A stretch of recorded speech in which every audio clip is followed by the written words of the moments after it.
If you're sending out marketing, John, to people that it doesn't really apply to, what's the chances that they're interested? No, they're not even going to think about it for more than 1 second. If they do respond, they're probably going to be like, hey, leave me the F alone. Yeah. I'm a real estate investor. I'm sharing everything I know about Subject to in a way that complete beginners understand. This guy is John Pratt, our fearless novice, diving headfirst into the world of Subject to real estate deals. Watch as I start him on the path. I'm your guide, Kyle Karges, and this is Subject to Real Estate Secrets, the path from moron to millionaire. Welcome to Real Estate Secrets, the path from moron to millionaire. If you're new here, in real estate, subject to investing is when you get a deal that lets you take over the mortgage payments from a seller so they can walk away because they can't afford it and you don't have to go through the bank. Welcome to the show. My name is Kyle Karges. I am here with John Pratt. Welcome. Glad you're here, John. Thank you, man. Thank you. It's been a while since our last recording, so I'm excited to. It has. I guess it's been about a week. Yeah, since our last in-person recording, it was a little bit longer, right? Yeah. So one, people don't understand that things take time.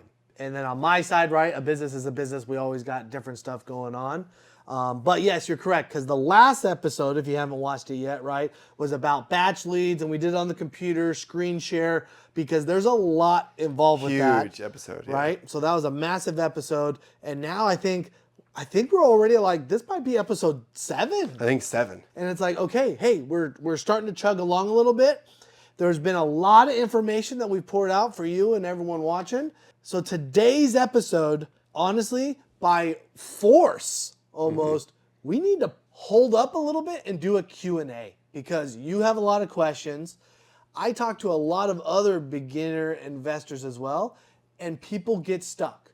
I know that there's people watching right now, and at the different episodes that we've already done, they're like, okay, they didn't quite understand something. Yeah. And what happens is, looking back, even on episode 1, it might make sense to you now. Because now I know what I didn't know. Because now you know what you didn't know, and I'm able to answer questions.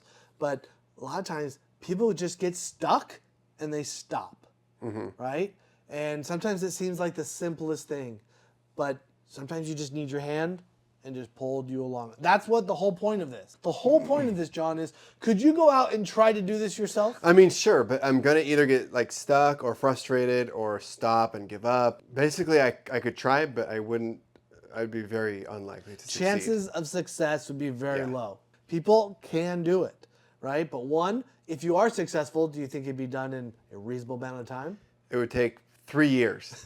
It would take 3 years or more. Yeah. I will tell you, there are lots of people for 5 years or longer have been like, I've been trying to get into real estate and I just can't get my first deal. In one of my real estate groups, I literally saw a post today, and she's like, oh my gosh, I went to this big event with people that were getting stuff done and became part of a team. And deals actually got done. And she said, hey, 2 weeks ago, I was about to quit and give up on real estate investing because I had not seen and reached the level that I needed to. Keyword, part of a team. Part of a team. Okay, yeah. It's surrounding yourself with the right people. I also went to another group of mine that I was around all day on Tuesday, and I even went to another networking event. So I was gone literally from like 7 in the morning. I didn't get home till about 10:30 at night. It was nothing but being around other people. There was a little bit of education, right? But like networking. Yeah. People are like, oh my gosh. I'm like, yeah, that was like a 16-hour networking day. And guess what I came out of that? Tons of new contacts. And when you network, you need to network properly. So it's what do they need? What do you want from everyone? Being efficient. But I came back with probably about 3 people that want to do business together. Yeah. And they're like, we found that we aligned. They're like, oh my gosh, hey, I want to bring money. I want to get my first deal. I want to do this. Let's work together. How do we do that? Yeah. I think sometimes people network like too much without having a system in place. So then on their 4th, 5th, 6th networking event, they don't know what to do.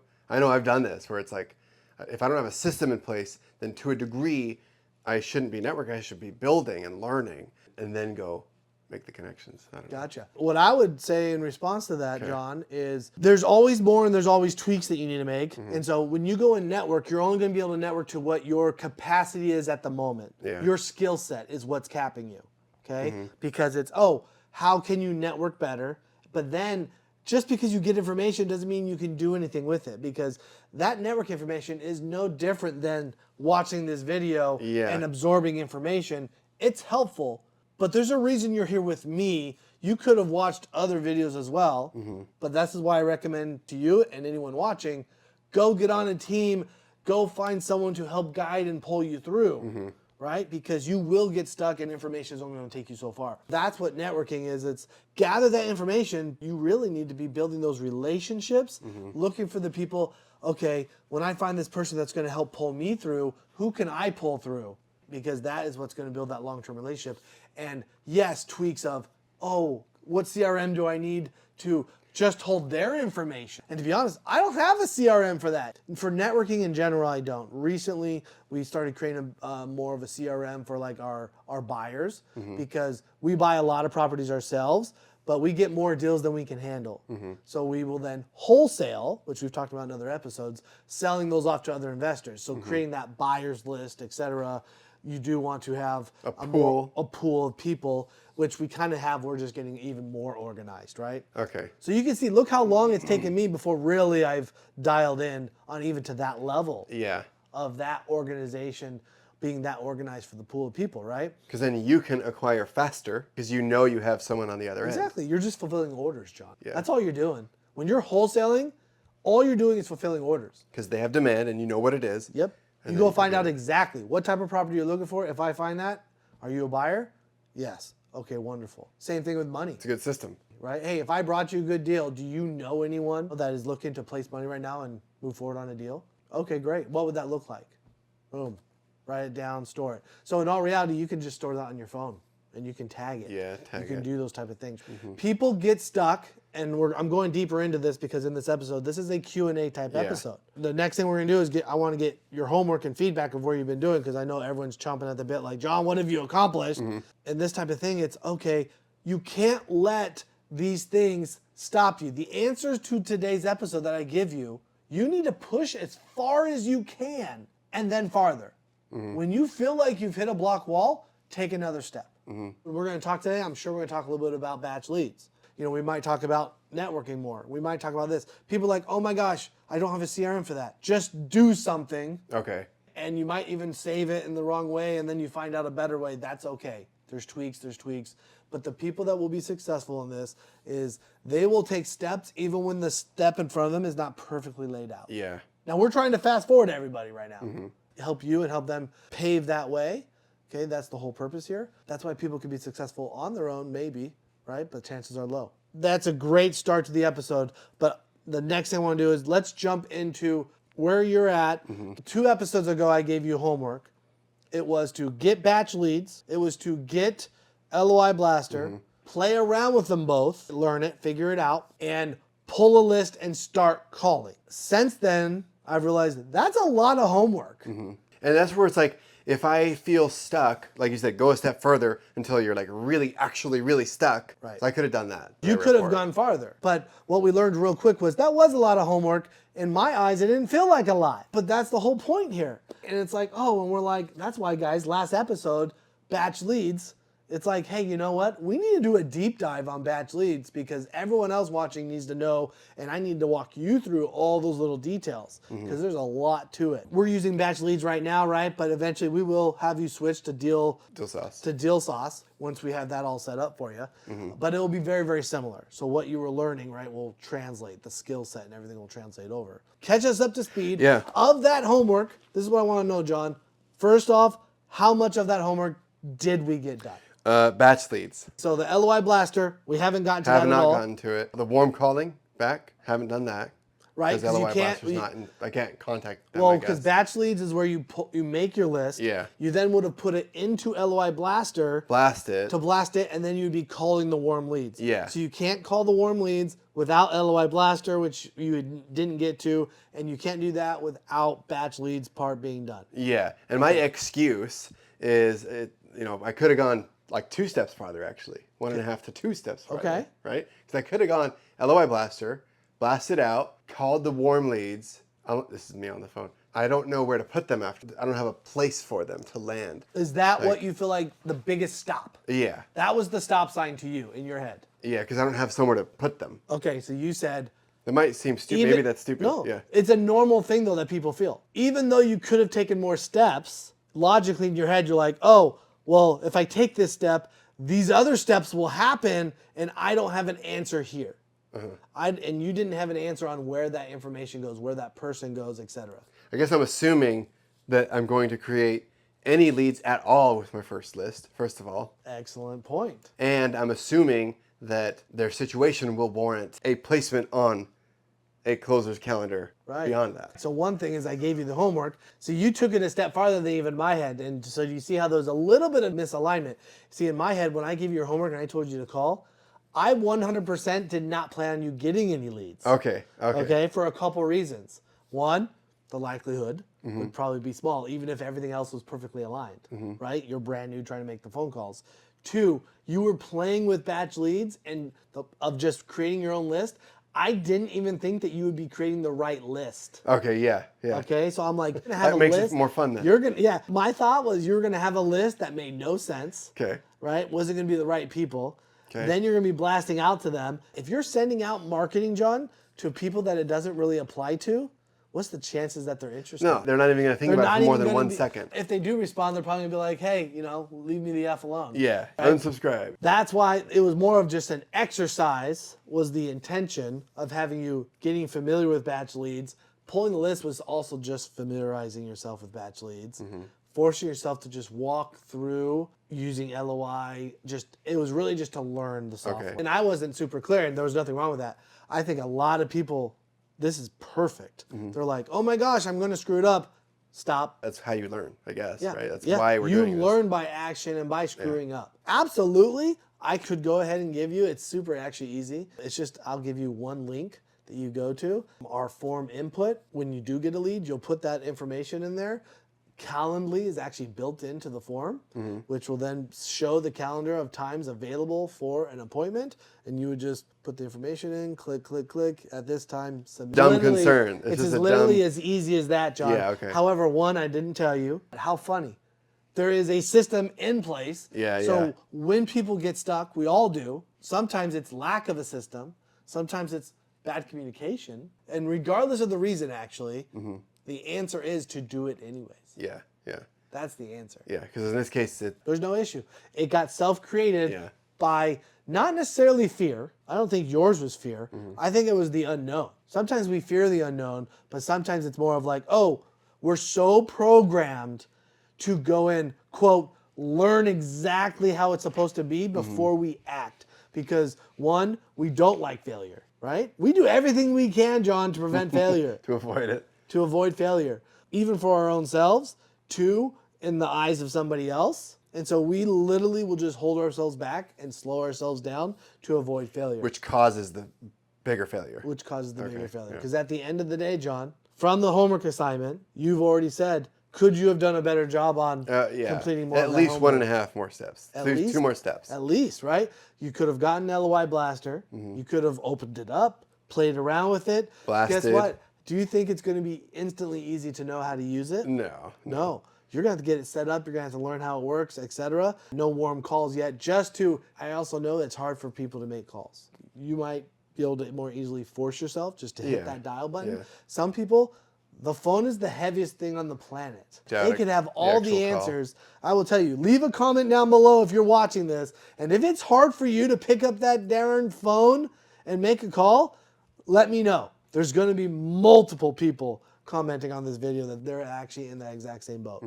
But I mean, if you have a general idea where to go with it, this is again me on the phone, where to go, where to take the call, and what the goal is. I promise you right now, what you just said is a little bit of a unicorn for most people. Okay. Most people, everything will be laid out. I could hand them a script and I'm like, okay, I'll stand right by them. Go ahead and dial. It's still this buildup of anxiety. I mean, I would want a little outline or a script or some idea, right in front of me. So I can sort of tell, where to But take you're it. okay. You're a little more okay with fumbling through it a little bit to figure it out. Some people, that's like such a big fear for them. I want everyone to know it's okay to have that fear. That does not mean you're going to fail at this. They need to know it's okay, but they have to figure out how to overcome that feeling. Okay? You're going to feel it a little bit. It's a normal human nature to feel that anxiety, but I can tell from your personality, right, that it's like you want this bad enough. You are okay with failing a little bit and fumbling. Let's say there's like 5 warm calls. I'm gonna biff the first 3. That's if they keep talking. Actually, the way we're doing it now is actually even going to be easier for you to be successful than a lot of times in the past.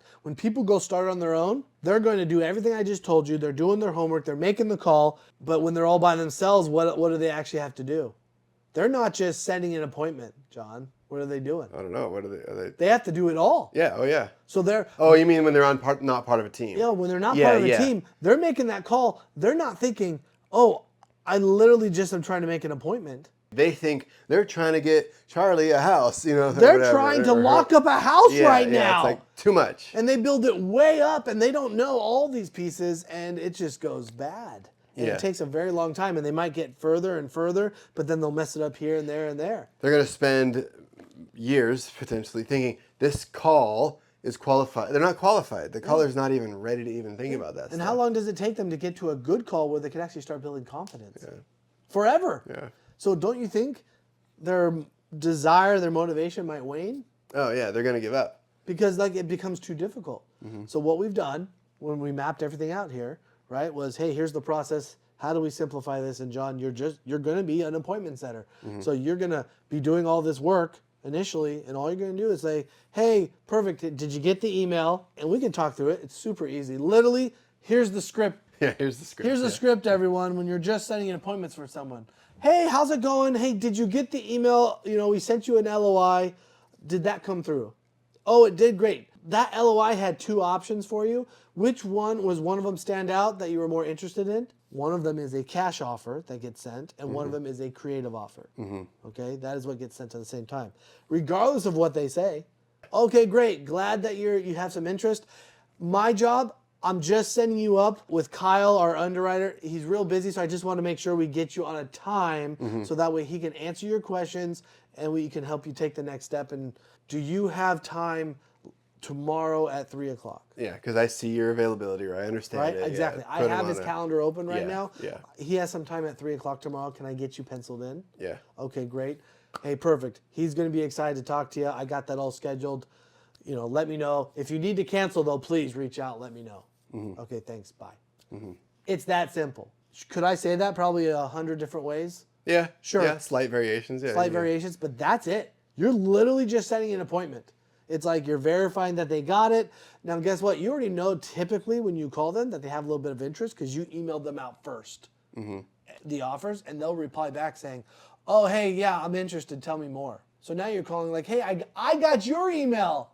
Yeah. Perfect. Yeah. Let me get you set up with our underwriter, Kyle, right? Or with the boss or with whatever you want to call me. Yeah. What are you trying to accomplish? Yes, logically, you're doing all this work that I don't want to be doing right now, right? Because I have better things to do with my time, using the software, doing all that, right? What value are you providing for, let's say, me and my business?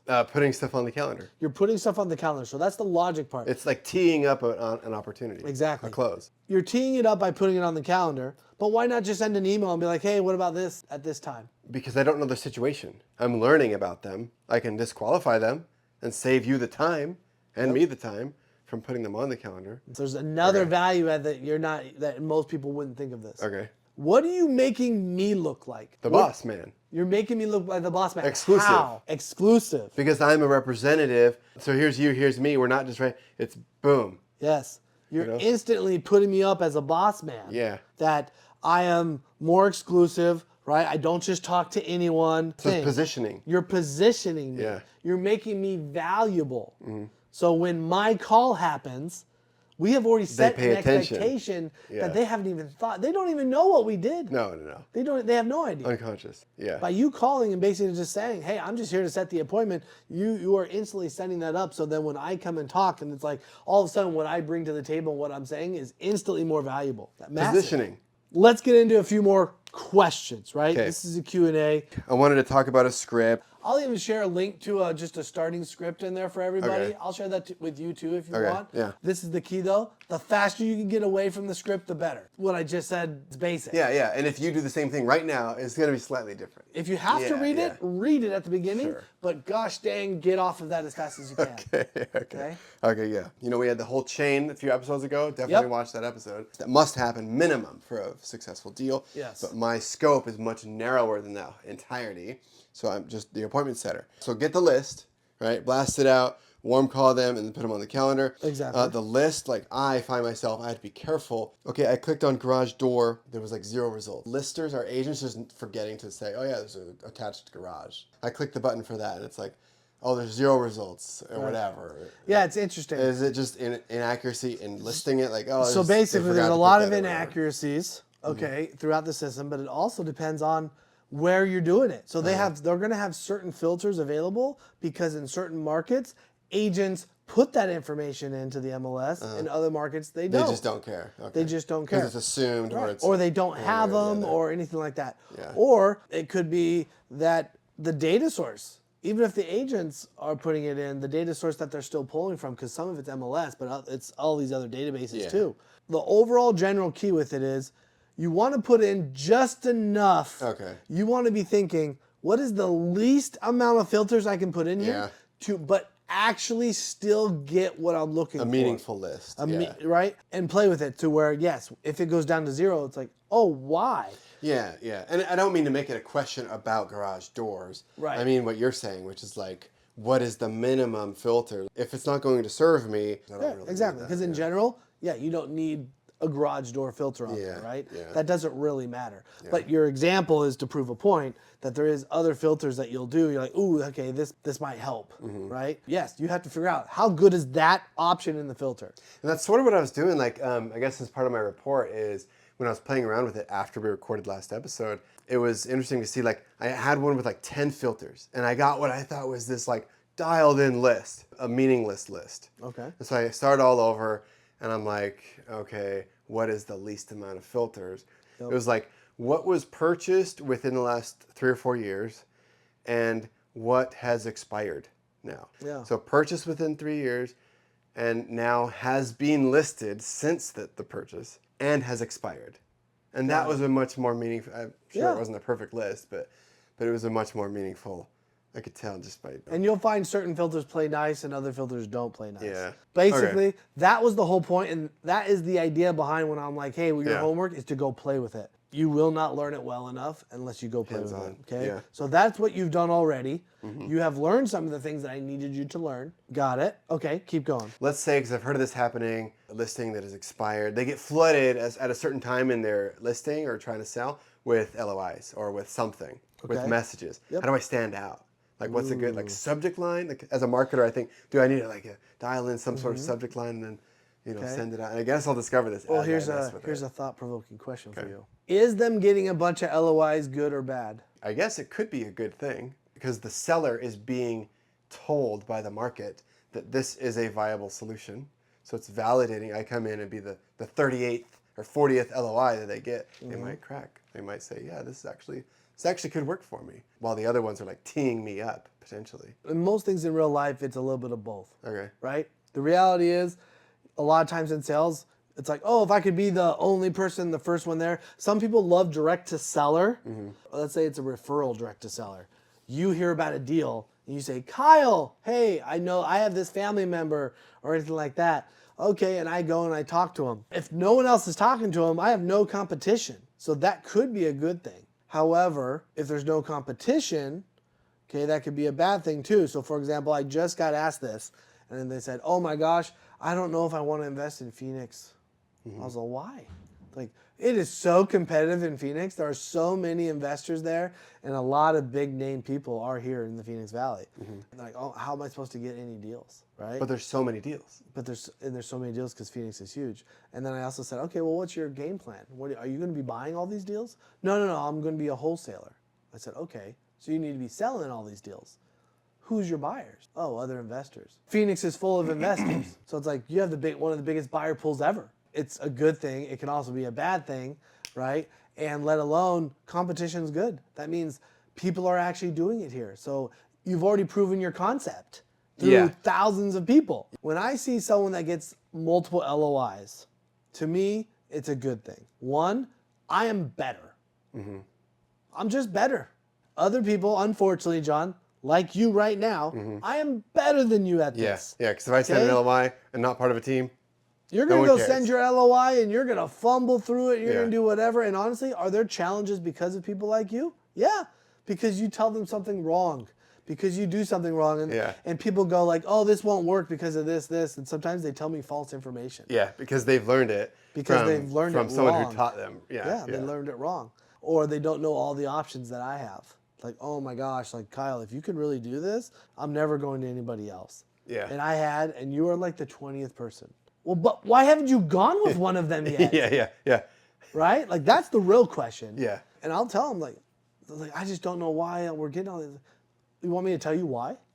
I know exactly why you're getting all of these. I'm like, they are literally filtering to market specific properties that fit criteria for either days on market, how much equity, et cetera, et cetera. You have gotten so many that is literally telling you, that is the market, the world telling you that all of these people think that this is a good option for your seller. Have you gotten any other offers? Any traditional offers anywhere close? They're going to say no. It's been crickets for that. Or we've gotten some cash offers, really low balls. Okay, so the market is telling you that right now, based on your price and based on the property, traditional buyers are not interested in that situation. Yeah. Who are? Here's the solution. If your seller wants this price, this is how you get it for them. If they don't like that, they have to change something. Yeah.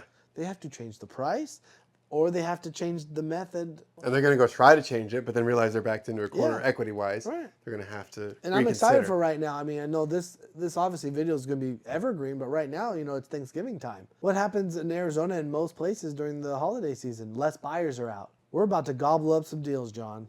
Because the sellers are staying static. It's Yep. the same sellers. Think about any seller that's been on the market for 60 days already, and what are they thinking?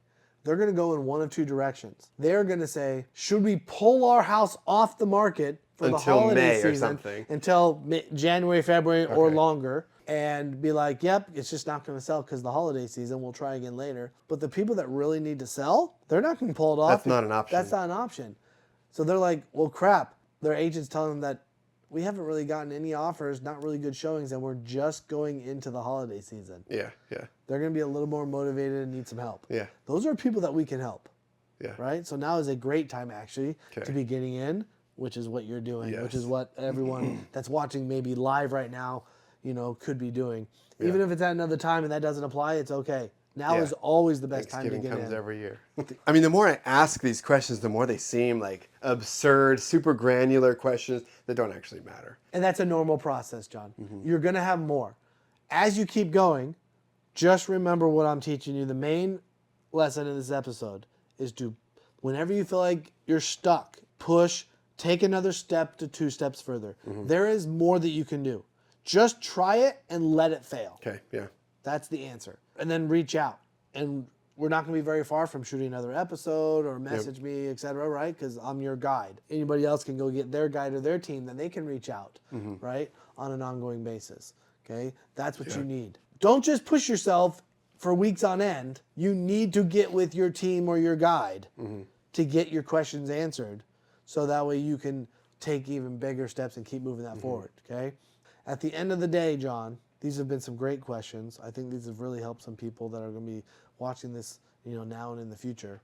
Your homework going forward is basically the same. You have progressed more in batch leads. I need you to play around more with batch leads, make lists, get LOI Blaster already, set it up, because there's going to be some transitioning of how do I export, how do I import to the other software, etc. And then freaking just send, see what happens. Okay. If you get someone that needs to set an appointment, go ahead and, if you get an email that says back and you're like, this is someone I need to call and set an appointment with, message me. Okay. Hey, Kyle, what's the link that I should use if I get an appointment? Maybe don't even do that. You know what I like to do? Make it fun and just be like, call them anyways. You don't know my schedule. just try to set up a time and an appointment. Just do it. Yeah, just and do then be it. like, hey, they're on your 3 o'clock And tomorrow. then be like, hey, Kyle, I set you up for 3 o'clock tomorrow. Does that work? Yeah, what you got going on? Yeah. Right? Yeah. And like, maybe it will. If it doesn't, I'm like, worst case scenario, I say, John, actually, you need to call them back and set up for Switch 1. it around. Yeah. You Okay. say, hey, you know what? So sorry about that. Can you do 1 o'clock? Yeah.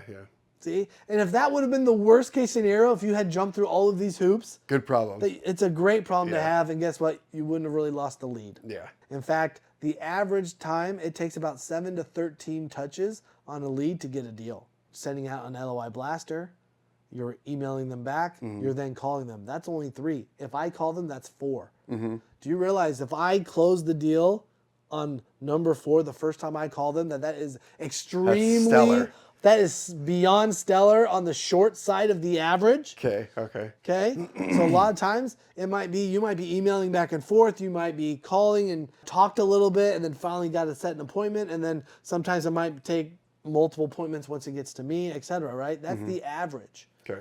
That actually does somewhat similar things as you are. Just texted me last night and it's like, hey, how are my deals doing? You know, am I getting close to my first deal, etc. Right? And he is actually doing quite well. He's setting appointments. I love what he's doing. His energy is fantastic. And I'm like, okay, great. And I can feel his drive to, one, get a deal, but also like it's the other side of like, okay, is this really going to work? And what I'm going to tell him, the response is, the average is 7 to 13 touches on a deal. He's thinking, he sent out an LOI, he set up the appointment, and I have 1 phone call with him, and that's 3 touches. Close. Yeah. And then, hey, if I, we should already have, that one should already be under contract, right? But the reality is, we get deals all the time that are 3-4 months ago, because you have to find the perfect crossing of, it might look like, of course, every person we're talking to could be a potential buyer because you ran your filters for batch leads. However, it's also crossing it with timing. The sellers have to be in that mode of, okay, I don't think a traditional offer is going to work anymore. That motivation has to get high enough, right, where you get that cross. Yeah. Okay? So you're just finding the timing. John, is there anything else? No, that's it. All right. Yeah. Dude, I'm so excited for you. I'm so fun, excited yeah. for everybody else. Leave your comments down below if you had questions that we didn't answer, and I will message you, email you, put it in there, and I will answer your questions. Thank you, everybody. See you next time.